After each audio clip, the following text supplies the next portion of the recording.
Hung ilahi ngawi kina mastu purnama sidam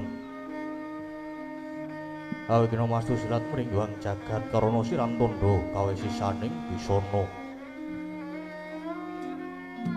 sono sinawung lan kula paestu masih lestantun lampahing Buddha jinantur tutur katulo tulo telat pring labden paradya winurista umpama paraming niskara karna gya tuming jaman purwa.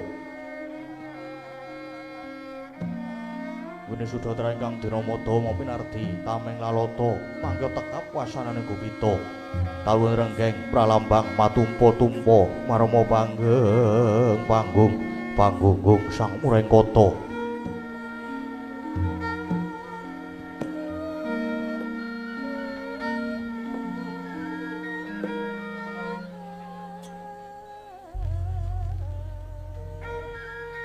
Purwakaning carita rinarik runtuting basa duweng kuna ngemus rasa yen linarasaya karaos mula jari roh ngrasani ing diri rasa rumangsa ngrumangsani lir jalma ngiluwaca jarweh wis jinakup cahing carita lo becik wis gumelar jroning pakliran ya iku kang sejati hampir sani paglaran ringgit purwa. Surya Candra Darum Yang Kartika kinurba kodrating kang kawasa sari ratri angetri bawana purwaing teken dosina gilir gumanti tanpa kembang.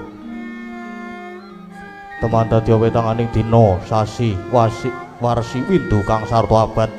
Tetukulan kang arep mangarep sine rambun Jawah pating rembyah. Dadi padhake kutu-kutu alang atoga Purana miyang Brantaya dadi branan ingkang tanpa wicalan.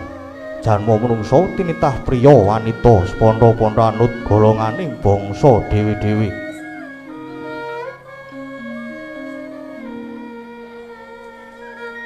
Ananging negaripun ditangkang kaeku adi dasa purwa eka marang sawiji adiri luwih dasa 10 purwa marang wiwitan.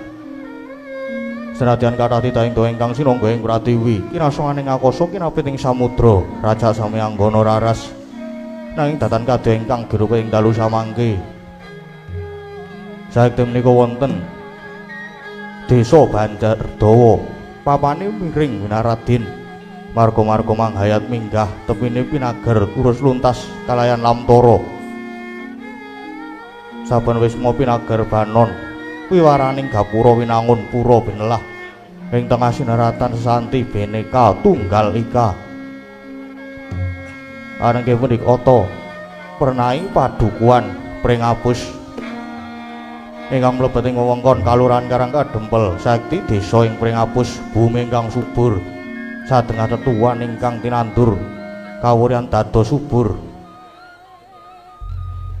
Palawija Parigaga Dudha Angsak Rajane lan Sukanandi datan kantun tetaneman pala ingkang sami ngrembaka nenggih pala gumantung pala kapendhem pala kasimpar tuwin pala kidri wae hambiyek dasaring mriku panggenan mirah toya sumbergung sendang tlaga dalah pancuran hangebeki desa. Kepara toyane pinara para hanjok pring pasabinan kinarya hanglepi sawah pategalaning para among tani ilining tirta naratas kinarya pangguyanging sapi tuwin pasabane bebek menthok lan banyak. Madyaning duka Pringapus wonten wisma jembar winangun joglo pendhapa ngajeng limasan pinayung sirapreksasana saka garu saka guru reksa jati wasesa blandar tengah hanglagah dumadi saking janglot Walikukun Jerawa winarating tinalasah sela pethak lawanging wisma reksa cendana inep saking reksa nangka taritisan kinambaran Prabu Kresna Prabu Puntadewa miyang para satriya Pandhawa ketingal asri endahing baling griya akarya sengsem kang samya mulat nenggih punika Tasudha inggih lurah ingkang dipun sepuhaken ing Pringapus nami Lurah Bagong ya Patokol Bawarsari ya Antol Gati pramila winasan Bagong ba niku tiba gong niku mathuk lirik Lurah Bagong tiba nggo napa wae bisa nglarasake kahanan lan bisa mathuk gathuk Awur bocah ya bisa gocek para cara bocah cilik. Awur wong tuwa uga bisa ngrembug ilmu. Awur wong seni utamane, awur pengrawit uga bisa ngrembug babakan karawitan, ya gerongan, ya senggaan, ya keplokan. Nalika semanten uju dinten Respati manis, wancine tabuh sanga enjing. Kilurah Bagong nedhengi lenggahing pendapi kedadak nampi rawuhipun ingkang Rama nenggih Kilurah Semar Badranaya, ya Nayantaka. Ugi nampi rawuhipun ingkang Raka nenggih Kilurah Nala Gareng, ya Cakrawangsa. Sumambung rawuhipun kadang sepuh nenggih Kilurah Petruk Kantong Bolong, ya Runggung Jiwan. Pramila daya-daya acarani dadi mangkono pangudas maraning driya ingkang dereng kababaring lisan.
Sritenon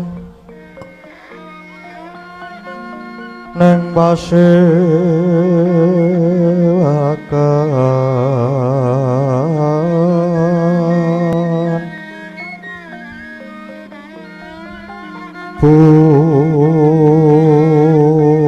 busana maneka arna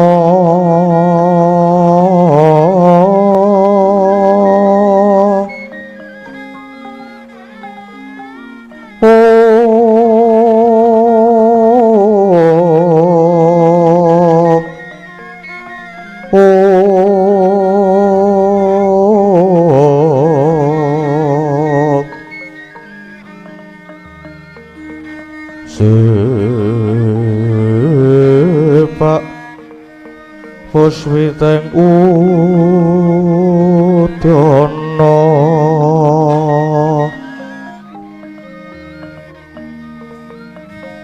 yang pancerah sarara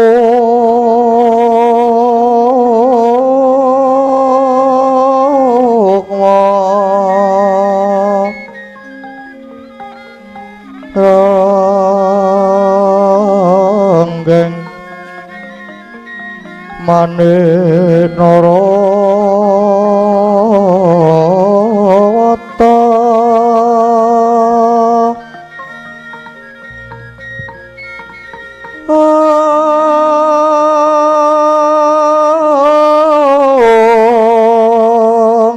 ana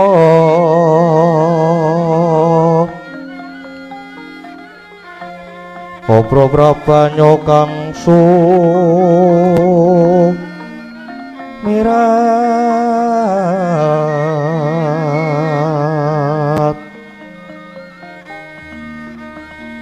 nyaring deca liwaran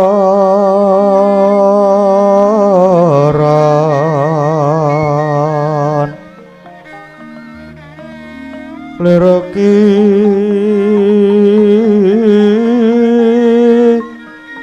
lat sisiring dadit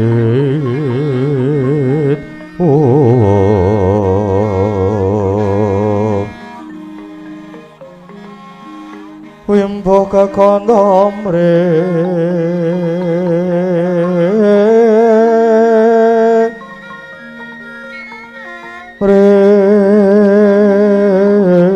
ingin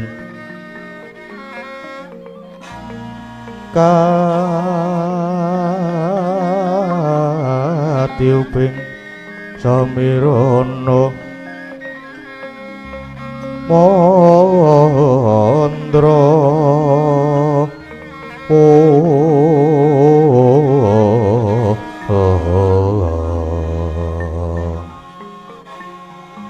sabaran mangambar kungas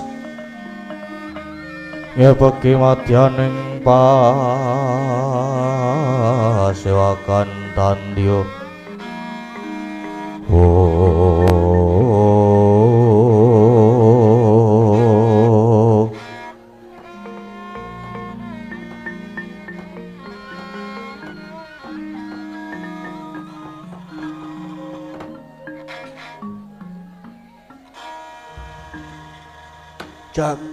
jagat dewa Bathara Dewa pundhenku Bapak sasampunipun lenggah kanthi prayogi kula ngaturaken kasugengan lan sembah pangabekti kula kunjuk nggih Pak blagagag ugeg sadulita mel iya tole iya kadingaren kok genep tata kramamu ya antuk pamujimu slamet tekaku pangestuku tampanana ya tole Bagong nggih siap sanget anggen kula mundi mugi dadosa jimat paripih Kang Mas Gareng Kakang Mas Gareng padha kanthi raharja Kakang Mas ya pamujimu le widada prapta koning pring apus kene pengestune kakangmu Gareng Tampanana ya lecah bagus.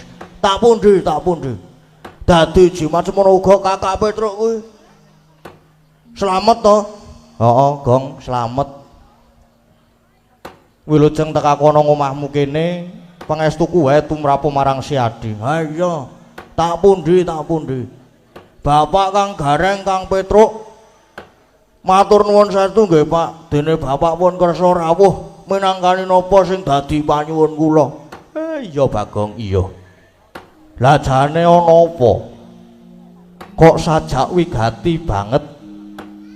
Haa tale jane iki ana apa?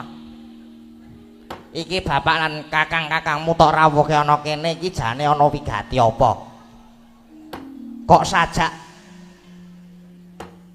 nyolowadi? Heeh, nyolowadi. Mengko gek-gek kowe malah lagi kena kasus, Gong. Piye? Terus mau ngarep sambat karo bapak. Oh, Gong, mula luwe becik matur wae karo bapak ya, Gong. Lan sapa ngerti nek aku Kang Gareng ya iso melu ngudari sing dadi reruwetmu. Wong sing jeneng sedulur ki urip tansah daya dinayan bantu binantu. Ki wis jeneng lumrah. Ana apa to, Gong? Nggih. Kula tak ngoten nggih, Pak. Kula tak matur nek wonten luput kula nyuwun gonging samudra pangaksami nggih, Pak. Ora dadi apa. Sirna narasa wigih ringa-ringa ala becik bener luput. Matura ana apa, Bagong? Nggih, kula tak matur ning murih wijang satala-tala bapak tak aturi raja apa? Tak aturi rada majeng lenggahe nggih, Pak. Andra ingkang Puspitarum.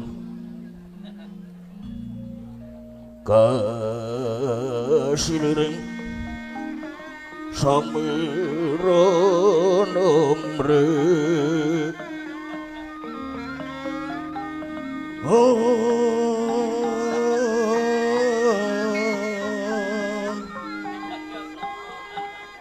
sekar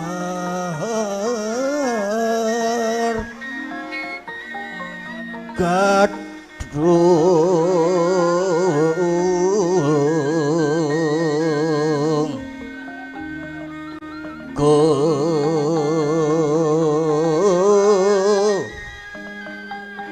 ngas kandanyo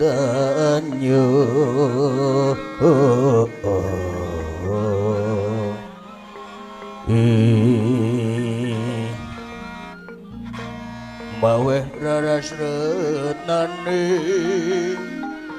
iya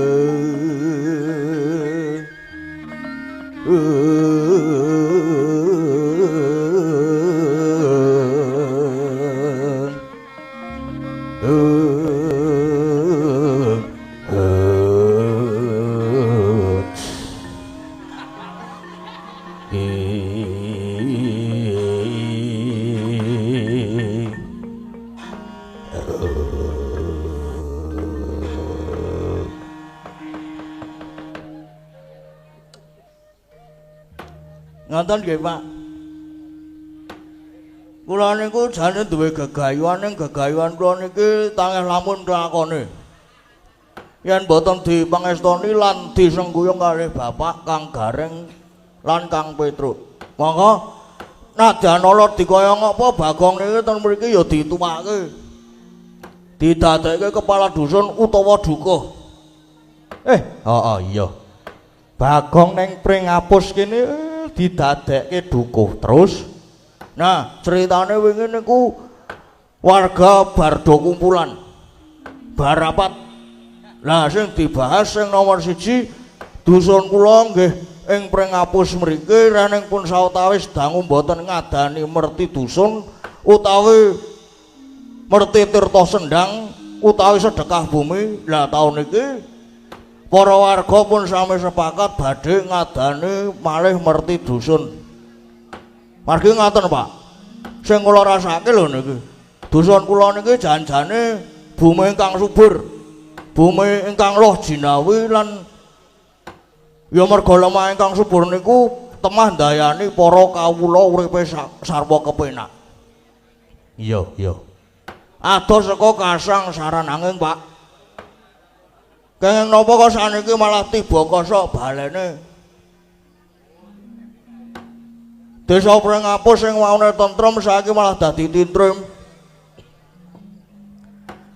Tur nggih saiki malah kebak penandang. Monggo saperangan gedhe para warga niku uripe kanthi srana olah tetanen, garap bumi, garuluku nandur pari palawija. Lan sak panunggalane. Ya, ya. Terus ingkang sik to, Pak. Ingkang dayane mesine bisa murakapi kanggo bebrayangung nanging kenging napa kok saniki dusun Pringapus malah kebak ngreh prihatin lan penandang. Pramongtane padha jerit reriungan. Merga wis bola-bali saben-saben wancine panen mesti gagar-wigar, urung kababar lah. Wingi kula terus nglumpukke warga, dirembuk bla bla bla bla. Terus sepakat ajeng diadani malih merti dusun utawi sedekah bumi utawi merti tirta sendang. Iya, iya. Lah niku. Manut pemanggihe Bapak pripun? Nuwun dawuh kula, Pak. Blagagaku gek sadulita. Dadi kuwi to Le mung ngrawuhi bapakmu supaya teka mrene iki. Lah ya kuwi. Mula kula nyuwun iga pertikule bapak pripun. Ya, ya. Kuwi jane gegayuhan sing apik ya Tole. Nanging ngene, Nger. Akeh penandang para kawula ingkang kasangsayan kabeh kuwi mau ya merga bumi iki jane wis ora kuat. Mula terus ora gelem babar marang wiji ngrembakaning tetanduran kanggo srana sandang pangan tumrap para warga. Satemah bumine dadi cengar lemahe dadi grasak para among tani nadyan padha tandur nanging nyatane gagar wigar. Wurung kebabar pancene ora dadi, panene ya ora dadi. Lah ana kene iki. Iki sing kudu ditaliti merga kabeh iki mestine ana sebab musababe. Lah nggih. Terus sebabe niku napa to, Pak? Ah, ngene ya le ngene. Sebabe para warga mbok menawa ki padha kelepyan. Utawa lali nggone padha ngaturaken panuwun marang Gusti ingkang Maha Nasa lumantar utawa lantaran bumi sing paring nikmat mupangat. Merga bumi kuwi nadyan saben dina persasat didak-idak dening sadengah titah nanging bumi kuwi uga dadi sumber panguripan murakapi sagung para titah. Kejaba bumi iki dadi papan panggonanan uga saben-saben ditanduri tetanduran ingkang migunani tumraping agesang. Nanging kala mangsane sing ngenggone lan sing nandur malah lali Purwaduksina. Kelepyan nggone duwe rasa syukur lan rasa panuwun marang Gusti kang peparing. Nah, mula yen bubar panen kuwi ora ketang mung pisungsung wujuding sedekah bumi, kuwi uga pinaka wujud rasa panuwun lan ujupe rasa syukur. Sranane ya banjur diadani merti dusun sedekah bumi lan sak panunggalane. Lan meneh iki uga kalebu tata cara tilarane para leluhur. Nanging babakan iki ora ngrembug babakan kapercayan lho. Nggih. Ning niki ngrembug bab budaya. Lah budaya kuwi apa to? Budaya kuwi angen-angen ingkang babar kaendahan lan katentreman. Mula aja nganti diarani yen sing jeneng adat tradisi budaya kayata merti dusun sedekah bumi sedekah jaladri nyadranan rasulan majmukan kuwi banjur diarani milar saka walering agama kuwi babar pisan ora. Ya mung cak-cakane lan syarat ingkang ditindakake kuwi sing beda. Ngibarate wong mlaku sing dijangkah padha ya mung dalane wae sing beda. Sepisan meneh iki budaya adat tradisi tilaraning nenek moyang sing kudu dilestarekake Syukur-syukur yen adat tradisi budaya kaya ngene iki diadani saben taun. Ngono. Oh lah ya aku wis paham saiki. Lah nek ngono ngadani merti dusun ki apa ya kudu rame-rame to, Pak? Apa ku nanggap wayang? Rame-rame ropian-ropian nanggap tontonan. Kuwi ya mungkin arya panglipur wae. Ning sing baku kuwi wongon bareng-bareng ngaturake panuwunan lan panyuwunan. Panuwunan lan panyuwunan kuwi bedane apa, Pak? Ya beda-beda. Ning mung sithik bedane. Nek panuwunan kuwi tasyakuran utawa ngaturake rasa syukur marang Gusti ingkang Maha Agung. Dene taun-taun wingi para warga wis kaparingan kabagas warasan, ayem tata titi tentrem lan bersyukur. Dene wis kaparingan rejeki pirang-pirang. Mbok kuwi rejeki lumantar hasile tetanen, saka hasile dagang, saka gaji kantor lan sak panunggalane kabeh wajib disyukuri. Jalaran ngene.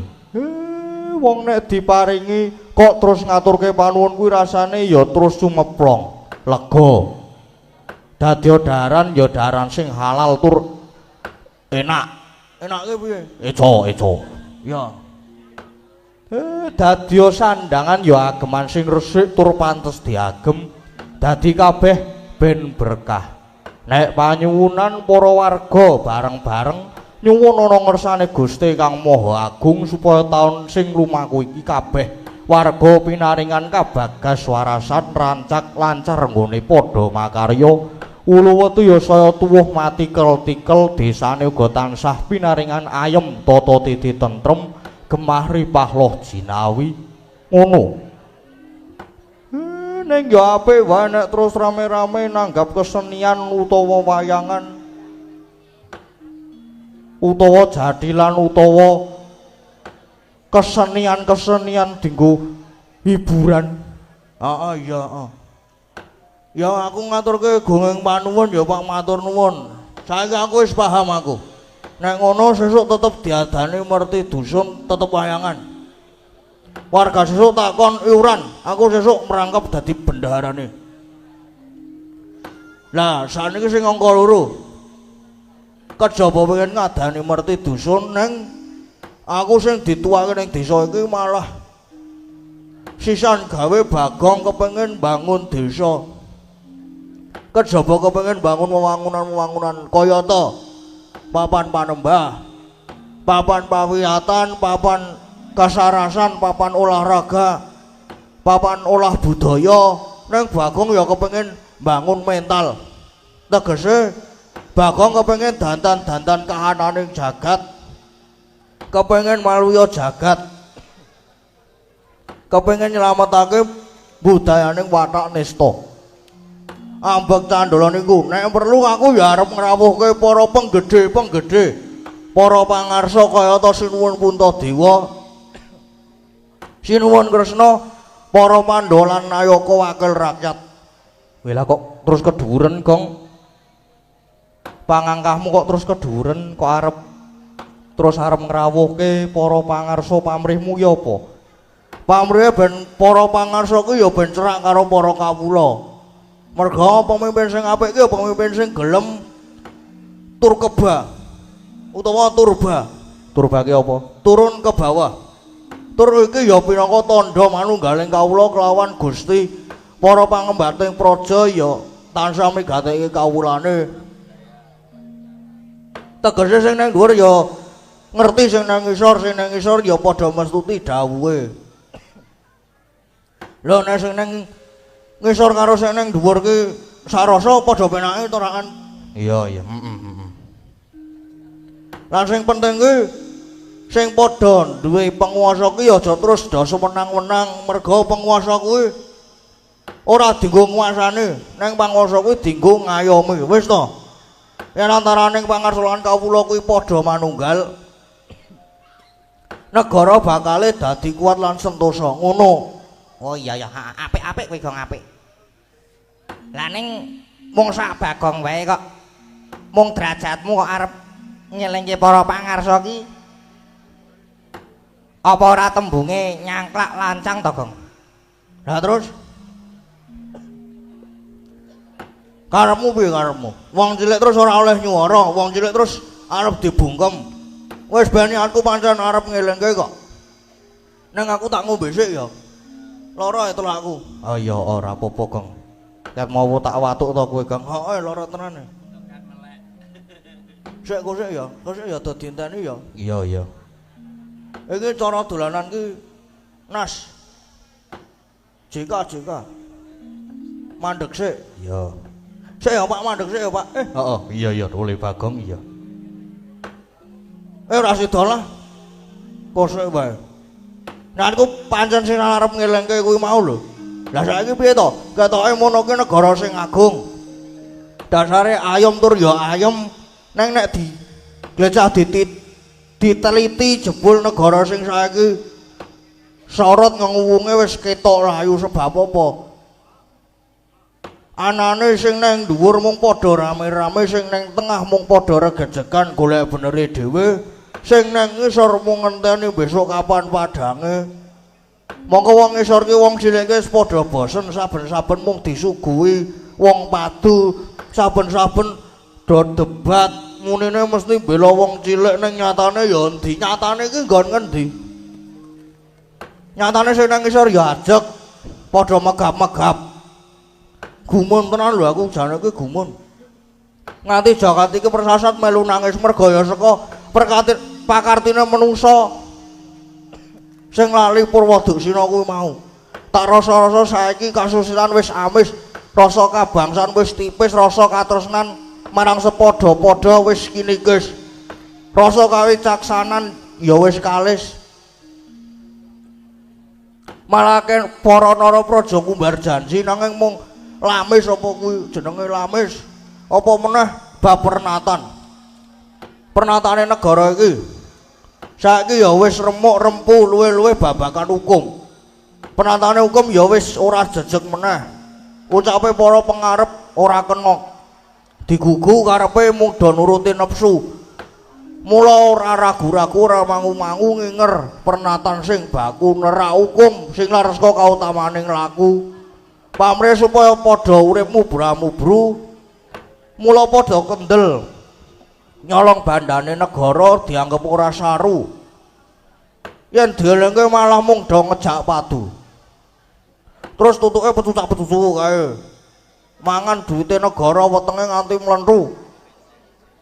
Bareng konangan kudune dihukum 15 tahun ning lagi nglakoni rong minggu wis metu.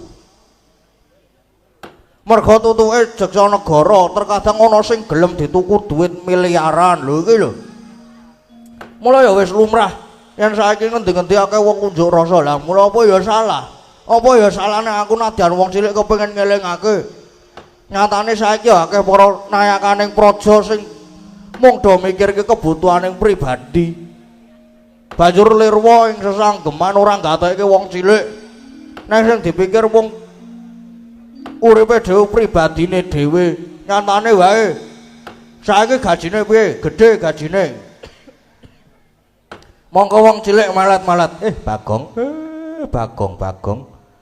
Ya apik wae ngelingke sing padha kleru nanging babegayuanmu nggonmu kepengin bangun desa kuwi mestine jer basuki mawa beya. Ayo kuwi, Gong. Duwe kekayan ki mbok ya sing sak mestine wae. Kowe iki duwe pengangkah ning ora ngukur karo kekuatanmu, ibarate kowe iki cecak nguntal cagak, wuta ngitung lintang, tangeh lakone cepak wurunge. Njur agate iki saka ngendi jal? Lah kowe iki do takon kene iki dong apa? Bola jebul ming jagake awak dhewe reng. Lah iya to mula bapak tak aturi rawuh ki ya tak suwun pambiyantune lebu gareng karo Petruk ki ya kudune bantu. Neng ngoten Pak. Bagom ki kepengin bangun desa kok nganti madhep ngarep mantep ancas kula. Niku mesine nggih mawi dasar margi critane wingi ancas kula niku wingi kula niku bar nampi wangsit. Nampi gaib sasmita ingkang kula tampi. Saged kasembatan gegayuhan kula nanging wonten syarat seranane. Lah syarat seranane iki apa prole Bagong? Seranane nggih niku Kula kedah nggadhahi wujute pelem pertangga jiwa kalih jambu Dipa Nirmala. Lah mongko pelem kalih jambu niku mapane teng kayangan sing kagungane kejawi namung pukulon Bathara Guru. Nggih pukulon Sang Hyang Jagat Girinata. Lah rene Bapak Semar ki tunggale utawa dulure Bathara Guru Bapak tak suwun supaya nembungke pukulon Bathara Guru kersa maringke pelem pertangga jiwa karo jambu Dipa Nirmala. Ngoten nggih Pak nggih. Nggih. Ya. Rening Bagong iki gegayuhane utama lan mestine ya murakapi kanggo bebrayan Gung. Nek kowe banjur muntah karo bapakmu dasare aku ya wong tuwa ingkang tinuwa-tuwa lan tinuwi-tuwi. Wong tuwa sing kudu kena kanggo gondhelan aja nganti mrucut saka tembung tutur uwur lan sembur. Mula senajan kucum-kucum diraupi mrica kecut tak sauni-unine lan ana tetembungan anak polah bapa kepradah. Rene gegayuhan anak kuwi becik wong tuwa sing wis sak mestine kudu pradah wajib nyembadani nyengkuyung lan mengestoni ya tole. Tak sagui iki mengko Bathara Guru tak undangi supaya tekan kene nanging aku ya mungkin arya lantaran wae. Mengko nek guru wis tekan kene kowe matura dhewe ya Bagong. Oh nggih siap Pak matur sembah nuwun. Sikra-sikra yen permana ganca sikra ngraketa nawang sesangka.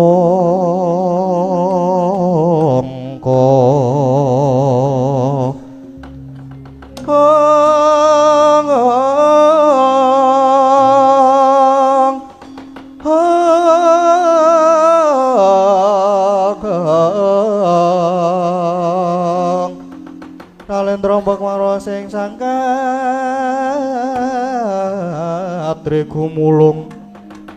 Katriku mulung mangrembahing wadya kurada ora reka kiri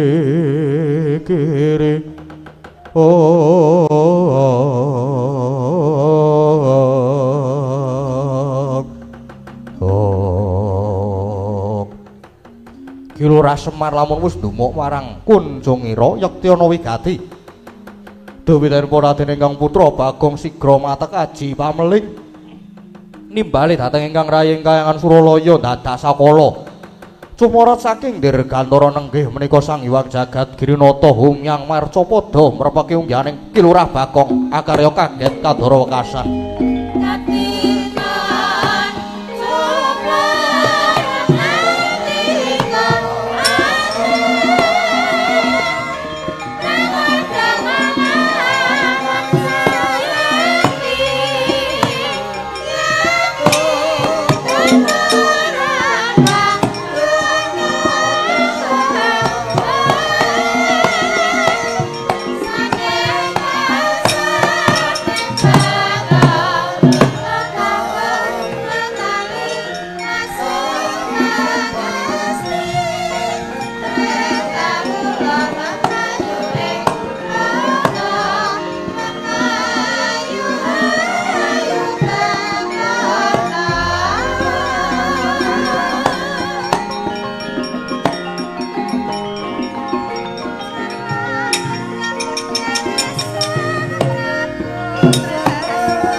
Sinongwati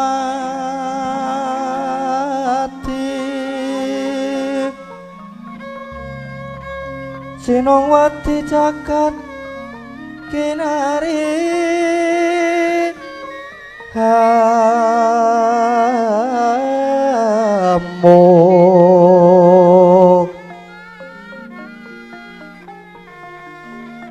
mbak lumembak ombaing samudra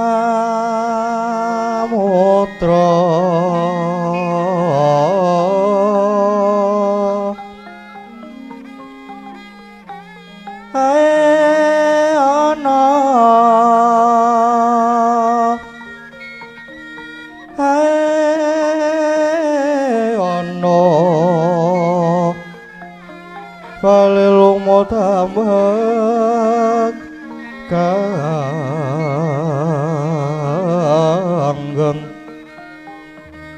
awita denceng-dencengan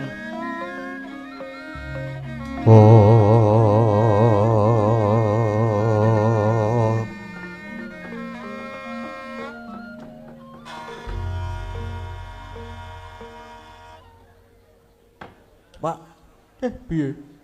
iki kok ana wong teko tangane papat. Iki sapa iki, Pak? Aja sembrono gaya iki Bathara Guru. Jare mau kon ngrawuhke. Weh lah, ampun tenan bapake mung ndemok bathuk. Kuncung. Ha ndemok kuncung wae kok tiba-tiba terus ana sing rawuh. Aduh sesembahan kula rawuh paduka kula ngaturaken sembah pangabekti. Wong Ilahing. Ya Bagong kita ngaturake pangabekti wis ulun tampa. Pangestu ulun wae tampan ana Bagong. Nggih. Sangat anggen kula mundhi dadosa jimat Kakang Semar. Kula nyaosaken sungkem pangabekti. Ya Guru, tak tampa tiba padha-padha. Pukulun. Nadan kula inggih ngaturaken sembah pangabekti. Kula inggih ngaturaken sembah pangabekti Pukulun. Gareng lan Petruk ngaturke pangabekti wis ulun tampa. Kakang Esmaya nimbali kula lajeng wonten wigatos menapa? Guru, aku ki mung saderma dipotah karo anakku Bagong. Merga Bagong ki duwe gegayuhan. Nanging ana gandeng jenenge karo Bathara Guru. Mula iki mau aku banjur matek aji pameling ben kowe terus medhun ning Marcapada tedhak ning omahe Bagong kene. Mula Bagong ben matur dhewe karo Guru. Inggih Kakang. Bagong apa ingkang dadi gegayuhan kita? Nggih. Mila tak matur nek wonten lupute nyuwun pangapunten nggih. Ya ora dadi apa. Pukulun. Kula niki jane gadah gegayuhan kepengin bangun desa. Nanging kedah disranani mawi pelem pertangga jiwa kalian Jambu Dipa Nirmala. Monggo pelem kalian Jambu niki mapane ten Kayangan. Lan sing kagungan nggih paduka Pukulun pramila Pukulun mawantu-wantu ingkang dados panyuwun kula keparenga kula badhe nyuwun pelem kalian nyuwun jambu menika. Mboten ketang namung pelem sing cilik-cilik. Pelem-pelem sing pentil-pentil. Kang ora sarugang. Lah ya pelem cilik iki jenenge apa? Ya ning ngrasa disebutke kowe iki kok. Ayo wis kadung kok. Ya Guru, aku melu nguatke apa sing dadi ature Bagong. Rening Bagong kepengin bangun desa kuwi gegayuhan sing utama. Mbok ya dibantu wong ya pelem pertangga jiwa lan Jambu Dipa Nirmala ning Kayangan kuwi wae akeh. Nek mung kelong siji rak ya ora apa-apa to. Ora ngurangi wibawamu, ora ngurangi kawibawanmu. Nek perlu kowe njaluk Saratapa Semar saguh minangkani. Kakang Semar. Yen namung babakan Bagong badhe nyuwun pelem pertangga jiwa kalian Jambu Dipa Nirmala. Kula mboten kawratan. Nanging estunipun wonten sawening bab ingkang ngantos sepriki tasih ganjel wonten salebeting manah kula Kakang. Sing dadi ganjelaning atimu ki apa? Mbok menawa aku bisa melu ngewangi ngudari sing dadi reruwetmu. Kakang Semar, kula menika dados ratu-ratu ning dewa ing kayangan. Sampun sak mestinipun menawi sedaya titah nyembah dhateng kalenggan kula pinangka dados ratu-ratu ning dewa. Ya bener kuwi kabeh titah kudu nyembah marang dewa. Terus inggih. Nanging tasih wonten titah ingkang boten purun nyembah dhateng kalenggan kula pinangka ratu-ratu ning dewa. Sapa sing ora gelem nyembah karo Bathara Guru? Mengko tak paranane tak elingne supaya gelem nyembah karo kowe, Guru. Titah ingkang boten purun nyembah dhateng ulun menika boten sanes namung Kakang Semar piyambak. Pramila waton Kakang Semar menika purun nyembah dhateng kula. Pelempur tangga jiwat lan jambu dipanirmala badhe kula paringaken Bagong Kakang Semar. Swareka den prayitna samwire seka bali kilar-kilar semedi tengahing latar. Kuwi to titah sing ora gelem nyembah karo Bathara Guru ki jebul sing tok karepke ki Semar to ya. Nek pancen kuwi dadi syarate waton Bathara Guru gelem maringke pelemper tangga jiwa lan jambu dipanirmala marang Bagong. Ya Semar ora kabotan. Semar ora kabotan nek pancen kon nyembah karo Bathara Guru. Ampun Pak, aja. Ampun Pak.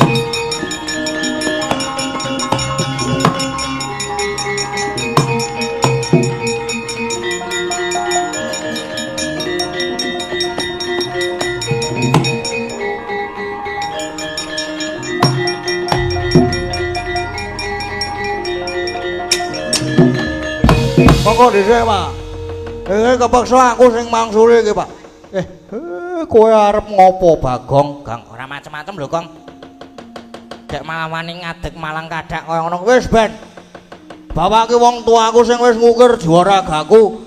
Kok mau arep disepeleke anake ragil sing ora trima tak kandhane. Gong ora nekat lho, Gong. Eling, Gong. Eling kowe iki cahuk nekate ra jamak. Mengko nek kesiku kualat karepmu lho, Gong. Kowe iki ngadepi ratu-ratu ning dewa. Dewa apa? Dewa sing tak ngerteni gedhe tur dawa. Arep dewa ki nek tumindake nasar ya tetep tawanene kok. Ora bakal malati nek dewa kaya ngono kuwi tumindake. Bagong, jeneng kita malah malang kadhak marang ulun yen ngono kita mboyan narimake. Lah genah ora trima apa jare padake.